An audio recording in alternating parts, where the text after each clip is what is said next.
అండి welcome back to my channel. అందరు ఎలా ఉన్నారు? నేను బాగున్నాను, మీరు బాగున్నారా? సో ఈరోజు ఏంటిది అని అంటే, నేను ఎప్పుడు బాధపడుతూ ఉన్నాను కదా, నాకు వీడియో తీయడానికి రావట్లేదు, ఒక చేతితోటి తీయాల్సి వస్తుంది. ప్రియాన్సి పాప ఉంది కదా, తనని చూసుకోవాలి, బట్ వీడియో తీయాలి అని కష్టం అవుతుందని చెప్పాను కదా.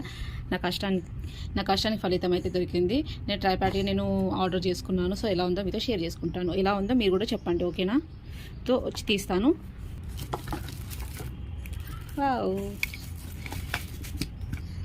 చాలా బాగా వచ్చింది చూడండి. ఇది ఓపెన్ చేస్తాను, ఒక నిమిషం. ఇలా అయితే వచ్చేసింది చూడండి. సో చూడండి, ఇది ఒకసారి ఓపెన్ చేస్తాను, ఓకేనా? సో కొద్దిగానే నేను చూడండి, ఇలా అయితే ఉంది. సో ఇదైతే లైట్, ఇది మీకు తెలిసిందే, ఆన్ ఆఫ్ ఎక్కువ చేసుకోవచ్చు, తక్కువ చేసుకోవచ్చు అన్నమాట. ఇది ఒకటి. సో దీనికి మనము ఒకటి వచ్చింది చూడండి, ఇక్కడ వచ్చింది. ఇది మనము స్టార్ట్ చేసుకోవచ్చు.